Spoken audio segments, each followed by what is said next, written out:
Então eu vou falar brevemente do número de Euler, tá? O número de Euler vocês vão ver daqui para frente a faculdade inteira. Então é importante vocês saberem mais ou menos o que ele é.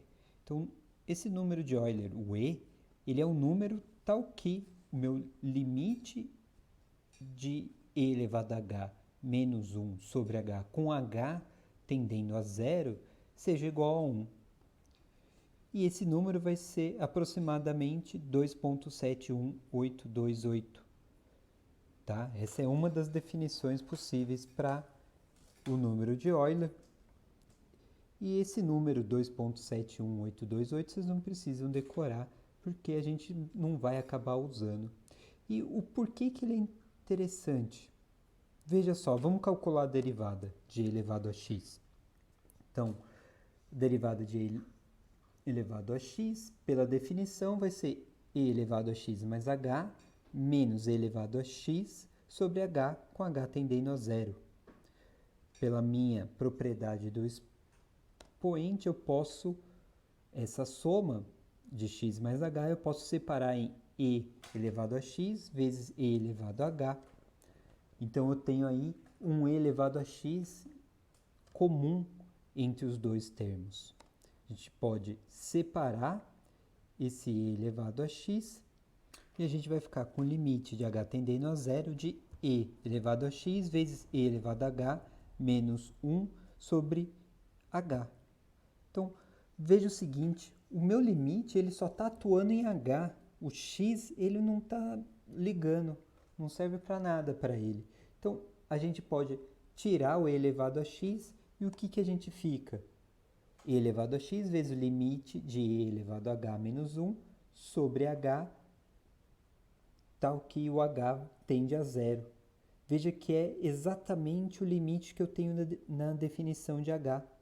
Então, essa conta toda vai me dar e elevado a x. Então, veja que interessante. A derivada de e elevado a x é igual a e elevado a x. Então, isso simplifica minhas contas. Então, várias das formas das regras de derivação que a gente vai usar, vai usar dessa vantagem do número de Euler, que a derivada de e elevado a x é igual a e elevado a x. Então, a gente sempre vai tentar jogar para e elevado a alguma coisa, porque a gente sabe fazer essa derivada. Então, vamos fazer um exemplo fácil. Então, eu tenho meu f de x igual a e elevado a x menos x. A derivada desse vai ser o quê? A derivada de e elevado a x menos a derivada de x. Então, a derivada de e elevado a x vai ser simplesmente e elevado a x. E a derivada de x vai ser menos 1.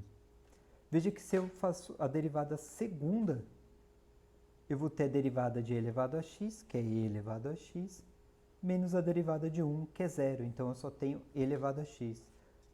Então, a partir de agora, qualquer derivada de ordem maior, eu só tenho e elevado a x. A derivada quarta, por exemplo, eu tenho e elevado a x também. Tá? Então, essa é uma notação também que vocês vão ver.